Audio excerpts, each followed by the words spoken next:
Have you ever stopped to think about how all this complex software we use every day, streaming, banking, all that stuff, Yeah. how it actually gets managed at such a huge scale? It's not just developers hammering away at keyboards. There's got to be something more, like a blueprint orchestrating it all.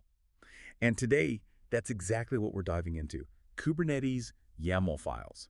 Yeah. Now, I know it sounds super technical, maybe a bit dry, but trust me, understanding these files is kind of the key. It's the shortcut to grasping how modern cloud stuff is built and managed declaratively. Absolutely. It's really fascinating, isn't it, how these simple text files, things you can actually read, are right at the core of defining, well, everything in Kubernetes. We're talking the basic building blocks like pods right up to, big complex deployments and how they network together. So yeah, our mission today is basically to demystify these YAML files, show you how they act as this powerful shorthand for managing modern infrastructure. It's a critical skill, really. Okay, so let's unpack that.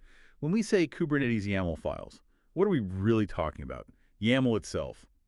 YAML markup language, which always makes me chuckle.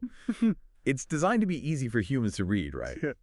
I kind of picture them as this detailed instruction manual for Kubernetes. They declare the state you want for your apps, for your infrastructure. That blueprint or instruction manual analogy is spot on, especially when you get to the core idea, which is the declarative approach. Think about it like this. Imagine building a house. The imperative way is telling a robot, hammer this nail here, cut this wood exactly like this, every single tiny step. Exhausting, right? But the declarative way, you just hand over the blueprint, the final design, you say, I want 3 bedrooms, a pitched roof, brick walls. Kubernetes is like that smart builder. It takes your blueprint, the YAML, and figures out how to make it real, all the complex steps. And that's powerful because it cuts down complexity. You focus on the desired outcome, not the nitty-gritty how. Yeah, that makes a lot of sense. And that declarative power brings other cool benefits too, right? Like you can just stick these YAML files straight into Git, version control everything. Exactly. Huge benefit. So every infrastructure change is tracked. You can roll back, collaborate. It's infrastructure as code, basically. Right. And even though they define complex systems, the files themselves are, relatively simple to read and write, which is great when you use tools like kubectl to automate things. Okay, so if I'm staring at a blank YAML file, ready to tell Kubernetes something, what are the absolute must-haves, the core pieces? Good question. That brings us neatly to the 4 essential components, the pillars you'll find in pretty much every single Kubernetes YAML file. These are apiVersion, kind, metadata, and spec. Right, that's Those four. The 4 pillars. Okay, this is where it gets interesting. Let's break these down, starting with apiVersion. What's that one telling Kubernetes? So apiVersion, it basically tells Kubernetes which version of its own API, its own language rules your file is using. Think of it like specifying a dialect. It defines the structure, the valid fields, everything for the resource you're creating. So a basic pod might use v1, like the core API, but something like a deployment that usually uses apps v1, that apps part, that's an API group, helping organize different features. And this is critical because it guarantees compatibility. It tells Kubernetes how to read the rest of your file correctly. Without the right apiVersion, Kubernetes just won't understand it. Okay, so Kubernetes knows the language version. What's next? It probably needs to know what kind of thing we're trying to build, yeah. Precisely. That's exactly what kind does. It specifies the type of Kubernetes resource. Is it a pod, a service, a deployment, maybe a config map or a secret, or something else entirely? The kind is the main classification. And it matters because each kind has different jobs, different behaviors inside Kubernetes. A deployment manages replicas and updates. A service handles networking. It tells Kubernetes which internal controller, which logic needs to handle this object. All right, apiVersion for the rules, kind for the type. But our blueprint needs, like a name, maybe some tags or labels, right? Identifying info. Is that metadata? You got it. Metadata is all about identification and organization. It doesn't define what the resource does, but what it is. Key things in there are name that has to be unique within a namespace. Namespace. That's for grouping things. Exactly, like folders. Helps keep big clusters tidy, especially with multiple teams. Then you have labels.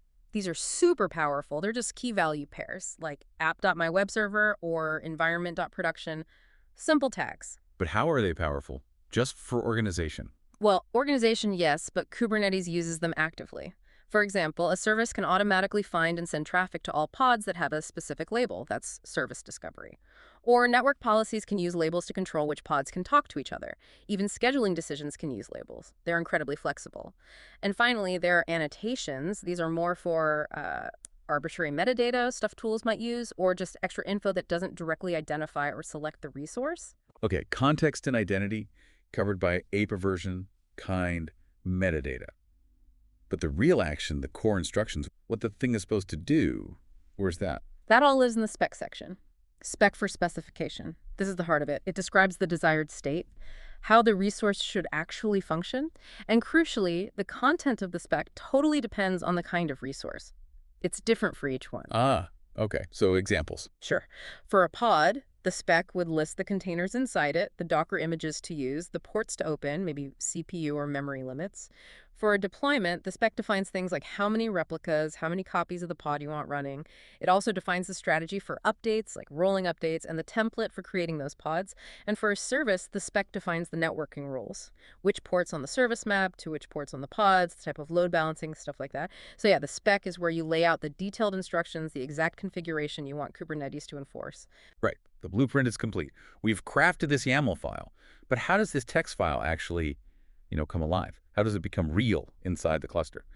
I'm guessing kubectl, that command line tool, is involved first, and the API server. Absolutely. Those are the entry points. You take your file, say my-app.yaml, and you run something like kubectl apply-my-app.yaml. Kubectl reads the file and sends that definition over to the Kubernetes API server. The API server is like the front door to the control plane. It first validates your YAML checks, the apiVersion, the kind, make sure the structure looks right based on the schema.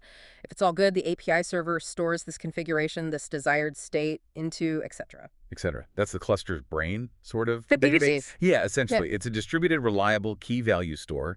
It holds the official record of what the cluster should look like, the single source of truth. Okay, so desired state is stored. What happens then is pretty cool, right? The control plane coordination kicks in.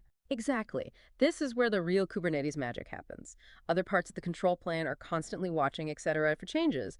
The scheduler sees, a new pod needs to be run, and it finds a suitable worker node for it based on resources, labels, affinities, etc.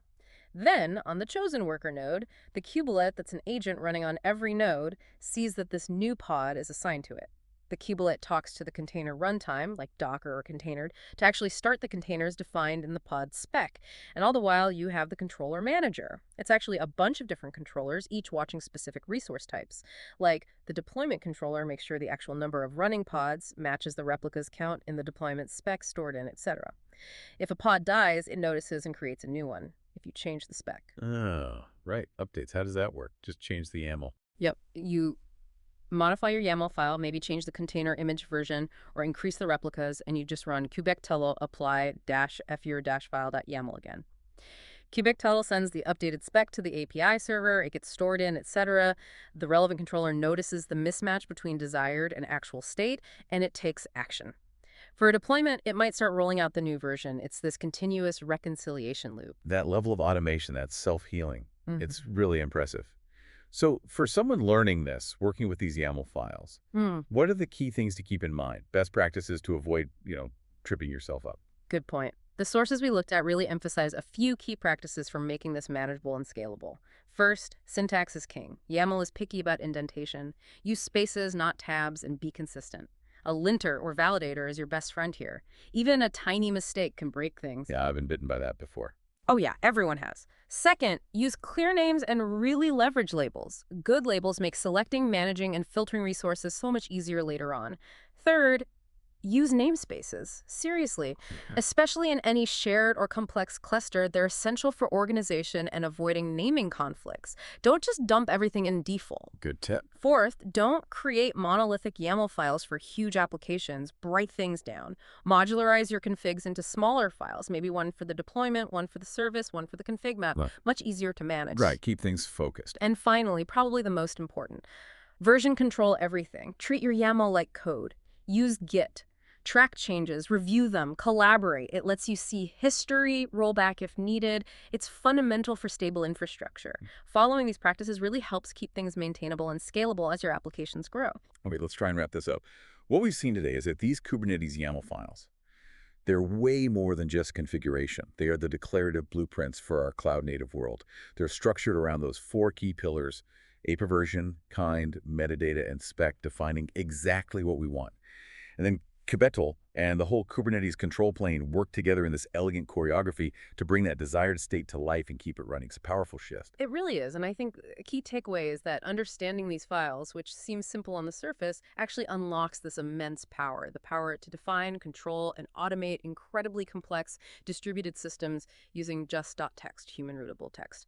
So maybe final thought to leave you with is, what does this kind of concise declarative control over infrastructure really mean for the future? How does being able to define, version, and deploy infrastructure just like application code change how we build resilient automated systems, and maybe even the role of engineers themselves? That's a really interesting question to ponder. Definitely gives you something to think about.